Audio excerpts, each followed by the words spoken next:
안녕하십니까. 예, 오는 고맙습니다. 4월 제22대 국회의원 선거 세종시 을지역 더불어민주당 경선을 앞두고 예비후보로 나선 서금택 전 세종시의회 의장님을 모시고 정치적 견해와 지역 비전을 들어보는 시간을 마련했습니다.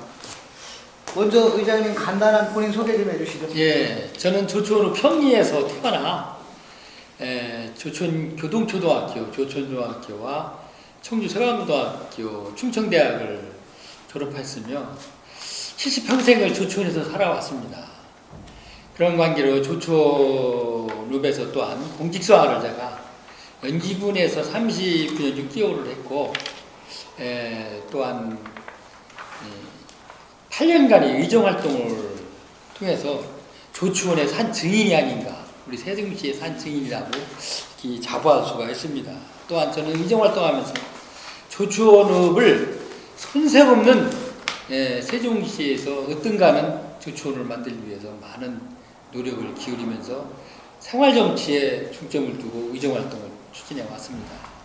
그런 관계 첫 번째로다가 저는 당선되자마자 2014년 7월 1일 제일 먼저 조촌읍민들이 가장 고통스러워하고 애로사항이 많은 강원연탄 공장을 없애야겠다는 것이 제 늘 가지고 있는 마음이었습니다. 2년 한 10개월 만에 강원연탄 공장을 깨끗이 정리하고 그것에 공원을 만들었습니다. 조촌읍민들로부터 많은 칭찬과 참 고맙다는 그런 인사도 받았습니다. 또한 조촌읍의 역에서부터 좌측에는 교동아파트가 재건축 중에 부도가 나서 10년 동안 이렇게 서 있었습니다. 뼈다귀만 있고. 그로 인해서 조촌의 상권도 줄고 또 흉물로 가장 어려움을 겪고 있었습니다.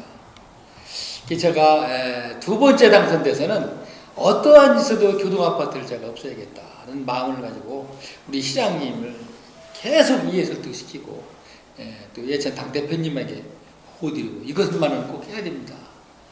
그래서 11을 16억 3천만 원을 투자를 해서 시와 조합과 공동으로 개발해야만이 이것이 성공할 수 있지 조합원들끼리 하라면 절대 성공할 수가 없습니다. 그래서 시와 함께 공영 개발하는 곳다가 이렇게 해서 지금 현재 아주 참 29층으로다가 아주 멋지게 지금 올라가고 있습니다. 아마 이것이 준공이 되면 조촌의 랜드마크가 될 것이다 저는 생각합니다. 네.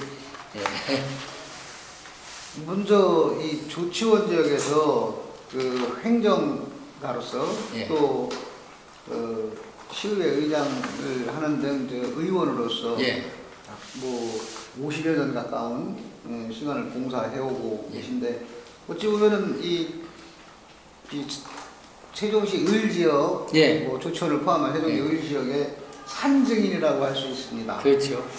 누구보다도 이 지역 사정을 잘 아실 텐데 이 조치원 세종시 을지역에 대한 간략한 그 출마 지역 특성을 좀 소개해 주시죠. 우리 세종 을지역은 세종시의 북쪽으로다가 위치되어 있는데 이륙, 육면, 사계 동으로다가 이렇게 편성이 되어 있습니다. 그 중에서 또한 우리 을지역은 도농 복합도시라고 특색이 있습니다. 저는 제가 볼 때 인구를 이렇게 비교해 보면 읍면과 동지역이 비교해 볼 때 정확한 건 아니지만은 조촌 읍과 면이 한 6만 5천, 동지역이 9만 5천, 한 3만 명 차이가 납니다. 그렇지만 선거 인구는 아무래도 이 동지역은 젊은 사람이 살기 때문에 한 10,000명 정도가 이렇게 차이가 나는 걸로 알고 있습니다. 또한 그런 관계로다가 면과 읍면과 동지역이 거의 비슷하지 않겠는가 하는 그런 생각을 가지고 있습니다. 네, 이 세종시는 이제 국가 균형을 상징하는 도시이기도 한데요. 그래서 이 세종 그 갑지역에는 행복도시가 들어섰고, 을지역은 이제 조치원읍을 비롯한 구 연기군 지역의 중심지가 들어서 있는데 그로 인해서 이제 그 행복도시와 이 조치원 지역과의 어떤 그 격차, 예. 생활 격차 뭐 이런 것들, 시설 격차 같은 예. 것도 있을 것 같은 그런데 그런 거에 대비해서 이 지역의 현안도 역시 예. 그런 유사한 것들이 많을 거라고 생각합니다. 꼭 필요한 지역 현안은 어떤 것이 있고 어떻게 해결 방안을 좀 모색하실 거죠? 예, 당연히 해야죠. 네. 이 구도심, 그러니까 읍면과 신도심과의 격차가 생활, 문화, 경제, 복지, 교통, 체육시설 이런 것이 다 격차가 있습니다. 이것을 해소하기 위해서 부단히 노력을 해야 되는데 가장 중요한 것은 자꾸 인구가 동지역은 늘어나지만 읍면 지역은 계속 줄고 있습니다.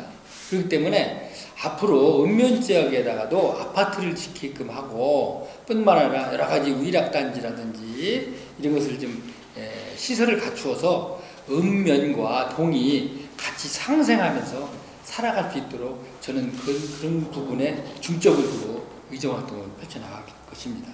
네. 저는 의장님을 하실 때도 그랬고 예. 지금 이제 모토가 시민을 섬기는 생활정치 예. 그리고 이제 경제정치 예. 이렇게 하셨는데 그러면 이번에 나가시면서 예. 대표적인 공약이라고 할 수 있는 거 한두 개만 소개해 주시죠.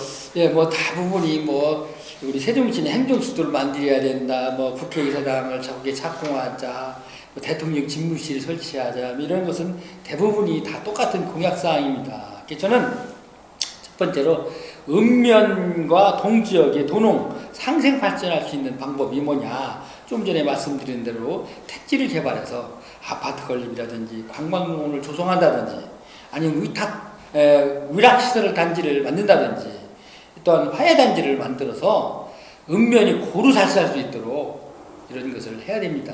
이 각 인근에 증평에 가도 위락단지가 100만 평짜리가 있습니다. 저는 처음에 의원이 돼가지고 우선 위락단지를 지가가 비싸지 않을 때 만들어야 된다 했습니다. 그런데 지금 와서는 너무 지가가 올라서 사실 위락단지를 대규모로 만들기는 좀 어려움이 있지만 그러한 것과 또한 우리 재정이 아시다시피 재정이 어렵지 않습니까? 시 재정이. 그래서 저는 의원 생활할 때 제가 보통교부세 확충 방안에 대해서 연구 모임도 하고 5분 발언도 하고 그래서 우리 재정을 앞으로 어려워지니까 보통교부세 확충을 해야 된다 하는 얘기를 여러 번 강조했습니다. 저는 그걸 기필코 꼭 실현할 것이고 또한 개발부담금 우리 세종시 동지역을 개발하는 개발부담금을 LH로부터 받아야 되는데 LH는 나중에 2030년도 조성이 끝난 뒤에 내려고 하고 있는데 이것을 분할해서 받아서 우리 시 재정에 써야 됩니다. 또한 우리 그 조촌민들이 가장 소외되게 느끼는 것이 전철이 천안서부터 해서 우리 조촌을 거치지 않고 세종 그 서창역에서 충북 공항으로 갑니다. 그래도 조촌을 거치지 않는다 해서 좀 불편이 많은데 이번에 정부에서 광역철도를 대전에서 우리 정부청사를 거쳐서 조촌역으로 해서 충청북도로 간다는 거 아닙니까? 그렇기 때문에 서울 1호선을 천안에서 조촌을 경유해서 광역철도로 해서 대전 지하철까지 가는 것을 꼭 목표로 제가 공약에다가 넣어서 실시하려고 하고 있고 또 사실 인구가 지금 우리나라가 많이 줄고 있지 않습니까? 세 자녀 이상 그 자녀를 가지면 대학까지 무상으로다가 교육에 무상교육을 추진하자. 왜냐하면 지금 대부분이 자녀를 많이 안 낳는 것은 교육비 때문에 그래요. 교육비 때문에 자녀를 많이 안 낳기 때문에 3자녀 이상 가진 데는 무상교육을 좀 시키자. 또한 북부권에 체육학교를 설립하자. 우리 교육청에서 당초에 세종시를 건립하면서 계획을 체육학교를 세우질 않았어요. 계획을 안 넣었어요. 그런 바람에 신도시에 대한 체육학교를 넣을 수가 없어요. 그렇기 때문에 읍면지역, 북부지역에다가 체육학교를 설립을 하고 연수면 국가산단이 이제 승인이 났지 않습니까? 그것을 경제자유구역에다가 지정을 해야 된다. 그래서 우리 세종시 지역경제에 이바지해야 된다고 저는 생각을 하고 있습니다. 네. 여하튼 뭐 조치원 지역의 뭐 산증인, 산증인이라고 하면 뭐 과언이 아니고 그리고 이제 앞서도 말씀드렸지만 행정가로서 또 많이 조천 지역에서 근무를 하셨었고 예. 또 그리고 이 세종시 지역의 이제 의장님으로서 또 예. 의정 활동을 하셨어요. 이 다른 이제 후보분들도 계세요. 예, 다른 예. 후보분들이 뭐 각자의 장점이 계신 그렇죠. 분인데 이런 그분들에 비해서 예. 우리 서 의장님께서 서 후보님께서 예. 나는 이 사람들보다 내가 이거 훨씬 낫다 그렇죠. 하실 수 있는 예. 강점 뭐 이런 예. 걸 좀 소개해 주시죠. 예, 저는 연기군과 세종시에서 39년 6개월 동안의 공직 생활을 마쳤고 또한 의정 생활 8년을 하면서 또한 의장으로서 2년간을 역임했습니다. 이런 관계로 지방행정에서는 제가 누구보다도 못지않은 그러한 행정을 잘 파악하고 있고 저는 늘 공직 생활할 뿐만 아니라 의정 생활하면서 역지사지라는 이제 저명을 가지고 생활행정 생활 정치에 중점을 두고 이렇게 늘 해왔습니다.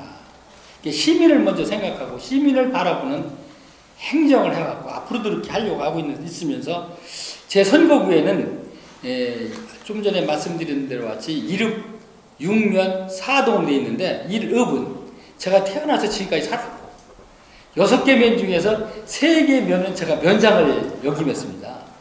또한 4개 동은 제가 처음에 시작했던 남면, 지금 연기면이죠. 연기면 주민들이 4개 동에 많이 이렇게 거주하고 있습니다. 그분들이 또 저에게 많은 지지를 보내고 있고, 저에게 많은 힘을 좀 실어주고 있습니다. 그러한 관계로다가 저는 누구 못지않은 장점이 있지 않느냐. 또한 공직생활 하면서 제가 조촌을 가다 보면 조촌공단 있지 않습니까? 그 안에 1공부, 2공부, 3공부가 있고, 노장농공단지, 청송농공단지, 응암농공단지, 소정공단을 제가 계획을 세워서 토지를 매입하고 조성하고 분양까지를 다 했습니다. 그런 관계로 많은 기업체를 또한 유치를 했기 때문에 기업체 임직원들하고 지금도 서로 정보를 교환하고 잘 지내고 있습니다. 그렇기 때문에 그러한 장점을 누구에게도 없는 장점을 저는 가지고 있다고 저는 자부하고 있습니다. 네. 끝으로 이제 이 지역 유권자, 네. 지역민, 세종 시민들에게 주민에게 드리고 싶은 말씀, 당부의 말씀이 있다면 어떤 게 있을까요? 예. 한번 말씀해 주시죠. 참 우리 세종 시민 여러분 참 청룡의 갑진년 새해가 밝았습니다. 지금까지 저를 격려해 주시고 저에게 용기를 주신 시민 여러분께 저는 마지막으로 제 인생의 마지막으로 시민에게 생활정치, 경제정치를 하려고 합니다. 그러기 위해서는 또한 지성이면 감천이라고 했습니다. 진실한 마음과 성실한 자세, 절실한 심정으로 22대 국회에 당선되어 윤석열 정부의 무능, 무지, 무책임한 검찰 독재 정치를 종식시키고 민주주의를 살리고 민생을 먼저 생각을 하려고 합니다. 2023년 무역 적자가 100억 달러를 제가 적자가 났습니다. 그로 인해서 2년간 연속 무역 적자가 돼서 국민의 삶은 아주 피폐해가고 있습니다. 윤석열 정부의 고물가, 고금리, 고환율을 바로잡아서 경제를 안정시키겠습니다. 정부 여당은 특검을 거부한 자가 범인이라고 늘 얘기했습니다. 쌍특검을 반드시 실시해서 국민의 의혹을 제가 풀어드리겠습니다. 국회의원에 반드시 당선되어 세종시 아들이 되겠습니다. 네, 고맙습니다. 네, 감사합니다.